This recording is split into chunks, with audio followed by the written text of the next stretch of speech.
అన్ని రకాల చర్మ సమస్యలకు శాశ్వత పరిష్కారం ఈ శ్రీత 9281458181. మరి భీమవరం నియోజకవర్గం 5 సంవత్సరాల నుంచి నరకం అనుభవిస్తున్నాం సార్. నరకమే. ఆ నరకం పోవాలి, రామరాజ్యం రావాలి, కళ్యాణ్ గారు అధికారంలోకి రావాలి, ఆ నరరూప రాక్షసులను అంతమొందించాలనే ఆలోచనతో నేను జనసేనలోకి చేరటం జరిగింది. మరి ఇప్పుడు వరకు చిన్నబాబు గారు ఇతర పెద్దలందరూ కూడా 5 సంవత్సరాల నుంచి పార్టీ కోసం ఎంతో కృషి చేశారు, కష్టపడ్డారు. వారందరికీ కూడా అభినందనలు తెలియజేస్తూ నేను కూడా ఈ రోజు నుంచి మీతో ఉండి మీ వెంట నడిచి కళ్యాణ్ గారిని గెలిపించి మనం బ్రహ్మాండమైన రాజ్యాధికారంలోకి రావాలని నా ఆశ, నా ఆశయం. ముఖ్యంగా నా అభిమానులకు చెప్పేది ఏంటంటే, నిన్న 11 గంటలకు నాకు తెలిసింది సార్ రేపు జాయినింగ్ అని. ఒక్క ఫోన్ కాల్కి ఇంతమంది వచ్చారు. ఒక్క ఫోన్ కాల్కి, ఒక్క ఫోన్ కాల్కి సుమారుగా 200 కార్లు వేసుకొచ్చారు సార్. అది మీ మీద ఉన్న అభిమానం, నా మీద ఉన్న అభిమానం. మరి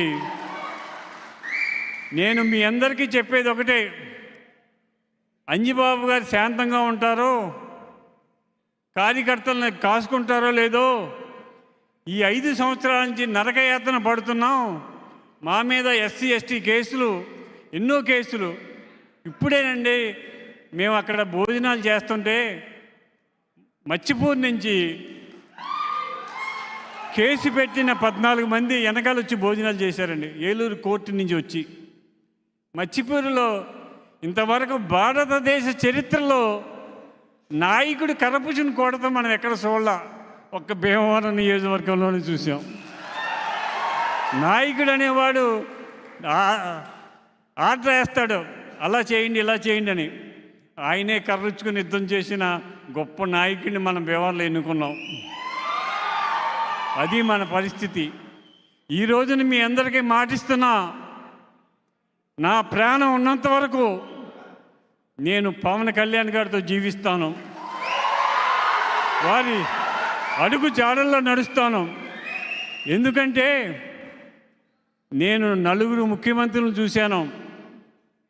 నిజాయితీగా పరిపాలన చేయాలి అనే తపనున్న ఏకైక నాయకుడు ఎవరంటే మన కళ్యాణ్ గారు. అటువంటి నాయకుడి నాయకత్వంలో నేను నాయకత్వం వహించాలని నేను కూడా భీమవరం నుంచి జనసేన సైకిళ్ళతో కలిసి, తెలుగుదేశం నాయకులతో కలిసి, బీజేపీ నాయకులతో కలిసి మన పట్టిన పీడని వదిలించుకుందాం. కార్యకర్తలకి, నాయకులకి, అందరికీ ఒకటే మాట, ఒకటే భరోసా. నా ప్రాణం ఉన్నంత వరకు నా కార్యకర్తను కానీ, నా నాయకుడిని కానీ ఏగ వాలిందంటే అవతల వాడు ప్రాణం తీసేదాకా నిద్రపోను.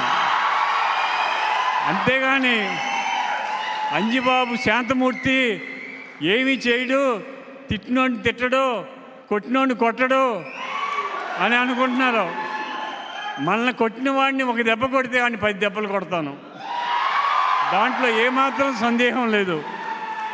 నా ఆశ, నా ఆలోచన మంచి నీతివంతమైన పాలన రావాలి. ఆ పాలనకి కళ్యాణ్ గారి నాయకత్వం వహించాలి. ఆయన నాయకత్వంలో మనమందరం కూడా సుఖంగా, సంతోషంగా ఉండాలని ఆయన తపన. నా 2 సార్లు కలిసినా కూడా ఒకటే, ముఖ్యంగా యువత గురించి కళ్యాణ్ గారు పడే తపన నేను ముగ్ధుని అయిపోయాను. ఒక్క యువకుడు కూడా ఖాళీగా ఉండకూడదని చెప్పిన నాయకుడు ఎవరంటే కళ్యాణ్ గారు. మరి జనసేన సైన్యం అంటే మొన్న మా ఇంటికి వస్తే నన్ను కూడా లోపలికి వెళ్ళలేనంత జనం వచ్చేసారు. అది జన సైనికులంటే.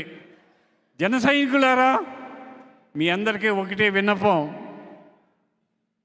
మీకు నేను అండగా ఉంటాను. నాకు రాష్ట్రంలోనూ కేంద్రంలోనూ మనకు అండగా కళ్యాణ్ గారు ఉంటారు. మన భారతదేశంలో అతి బలమైన ప్రధాని ఎవరంటే నరేంద్ర మోడీ గారు. ఆ నరేంద్ర మోడీ గారు మన రాష్ట్రంలో ఒకే ఒక్కరి మాట వింటారు. ఆయన ఎవరంటే కళ్యాణ్ గారు. మరి మన రాష్ట్రానికి నిధులు తీసుకురావాలన్నా, మన రాష్ట్రాన్ని అభివృద్ధి చేయాలన్నా, ఈ అమరావతి పూర్తి అవ్వాలన్నా, పోలవరం పూర్తి అవ్వాలన్నా ఎన్నాటికి కళ్యాణ్ గారి బాధ్యత వహిస్తారు. ఖచ్చితంగా మనం అభివృద్ధి చేస్తాం. కళ్యాణ్ గారి ఆధ్వర్యంలో మనమందరం కూడా బ్రహ్మాండంగా పనిచేద్దాం. మీరందరూ దయచేసి నాకు సీట్ ఇచ్చారు అని అనుకుంటున్నారేమో. కాదు, కళ్యాణ్ గారే పోటీ చేస్తారు. కళ్యాణ్ గారిని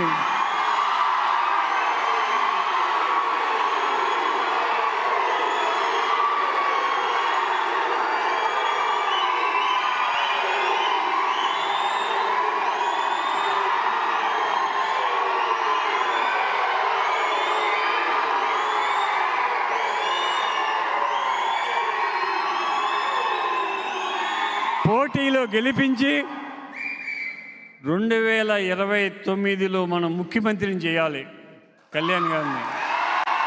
అది నా ఆశయం. ఆ ఆశయం కోసం నిరంతరం నేను కృషి చేస్తాను. నేను 3 టర్మ్స్ ఎంత కష్టపడి పనిచేశానో అంతకన్నా ఎక్కువ కష్టపడి పనిచేసి మనం కళ్యాణ్ గారి నాయకత్వాన్ని బలపరుద్దాం.